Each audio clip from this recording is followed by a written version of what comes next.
Bueno amigos, estamos aquí en esta parte final, en la cuarta etapa de Tertulia Vespertina y Nocturna. Pues vamos a hablar de notas tristes amigos, porque pues siempre queremos recordar a aquellos que han trascendido y que tuvieron una vida muy interesante. Murió el pintor Louis Filzer. Nacido en Ucrania en 1927, el pintor Louis Filzer murió la semana pasada. Fue traído a México en la infancia, estudió en la Academia de San Carlos y en el estudio de José Baldassano. Antes de partir a Europa, José Baldassano, antes de partir, dijo que debía perfeccionarse en la Escuela de Bellas Artes de París, donde pasó a Roma a continuar su formación. A su regreso trabajó en el taller de gráfica popular, expuso su obra en México, Estados Unidos, Bélgica, Francia, Israel, Italia, Alemania y otros países. En París expuso en el Grand Palais de Holanda, en el Museo Frans Hals.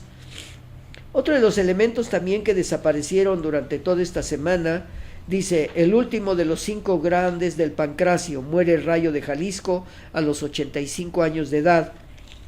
De la redacción es este artículo, publicado en Crónica del Metro. Este jueves se confirmó por medio de las redes sociales la muerte de Max Linares, mejor conocido en la lucha libre como el Rayo de Jalisco. Sin dar mucha información, sus familiares indicaron que el legendario luchador murió por causas naturales a la edad de 85 años en su casa y rodeado de sus seres queridos. Una jornada de violencia en Nicaragua, dice, habla de 5 fallecidos, entre ellos una joven brasileira. Rainela Lima cursaba el último año de medicina y recibió varios impactos de bala de turbas sandinistas cuando regresaba a su casa en el suroeste de Managua. El gobierno de Brasil expresó su indignación al régimen de Nicaragua por el asesinato de la estudiante brasileira Rainela Lima, una mujer joven que evidentemente pues es una de las causas de muerte dentro de la violencia que se tiene en Venezuela.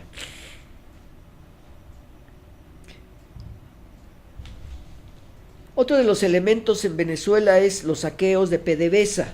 Acusan a exfuncionarios venezolanos de lavado de dinero en Miami, en Estados Unidos. Exfuncionarios venezolanos junto a empresarios de otras nacionalidades fueron acusados de lavar $1,200 millones de PDVSA en Florida, informó la Fiscalía estadounidense, que identificó como boliburgueses a esos miembros de la élite venezolana.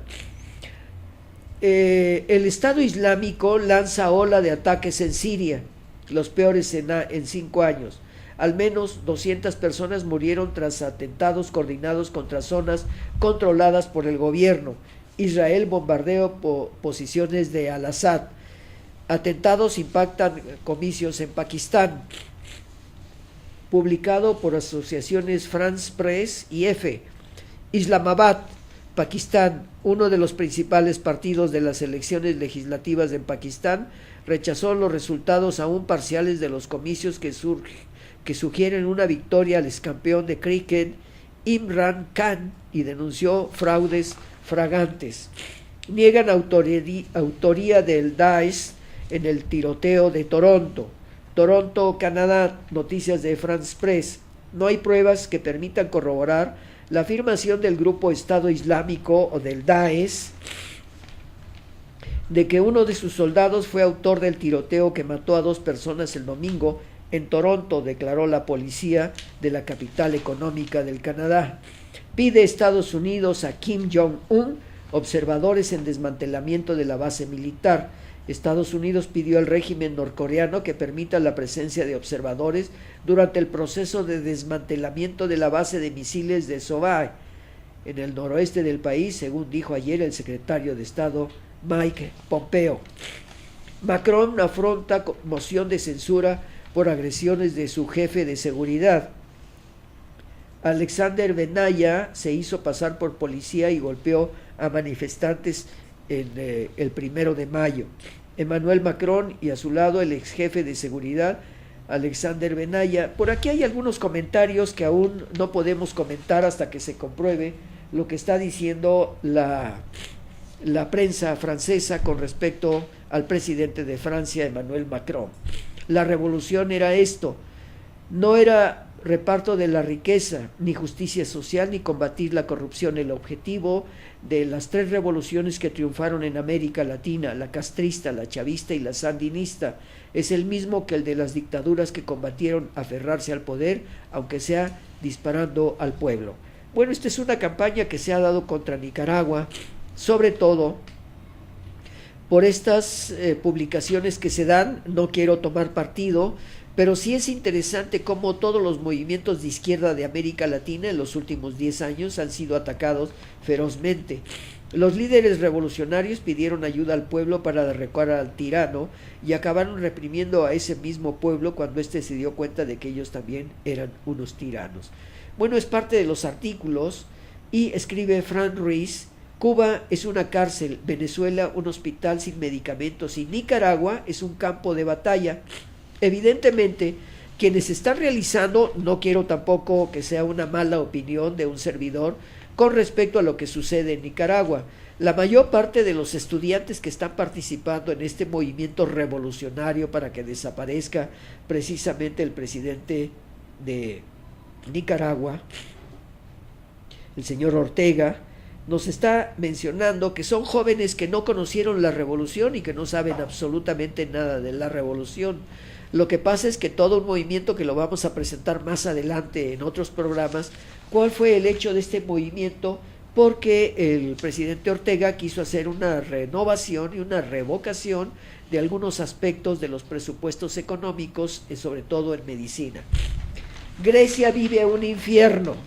Los incendios han ocasionado la muerte de 74 personas, incluyendo familias enteras que murieron abrazadas, pero abrazadas por el fuego. Grecia amanece entre cenizas por incendios forestales, 80 muertos. Y acabamos de leer un artículo que México acaba de enviar pues prácticamente a 100 expertos en incendios forestales al Canadá.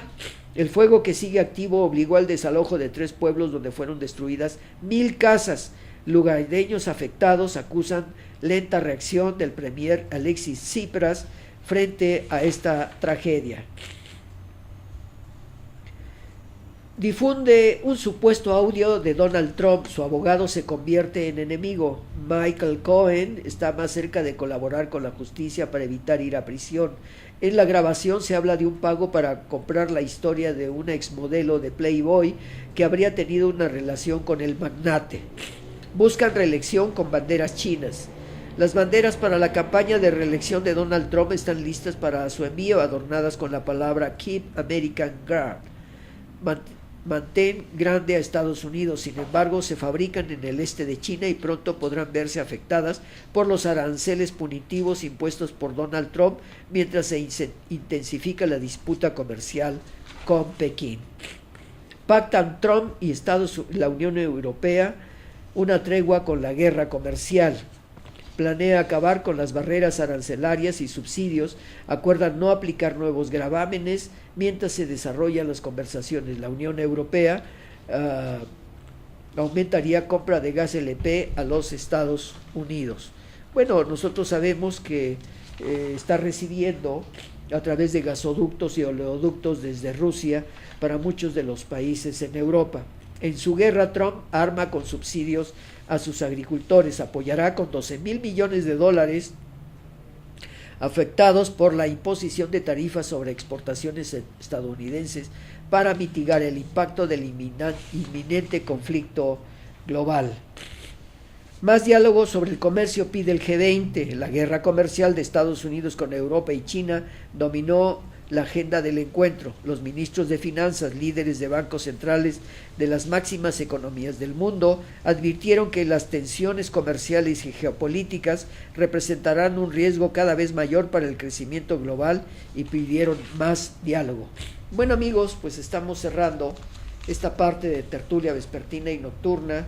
Solamente queremos decirles, amigos, que hemos dado una información a través de lo que ha acontecido esta semana y evidentemente pues la transformación que va a sufrir México en unas pocas semanas y sobre todo a la salida del actual gobierno, quien ha dejado una serie de respuestas muy importantes que de hecho van a ser investigadas para saber cuál es el producto de los acontecimientos en la economía nacional, pero además las propuestas para relaciones exteriores, la economía, en los pagos a los embajadores, los pagos en la economía mexicana tendrán que mejorarse de acuerdo a las circunstancias que se den en este país con el nuevo gobierno a través del virtual presidente que aún no se le ha entregado su constancia, el licenciado Andrés Manuel López Obrador.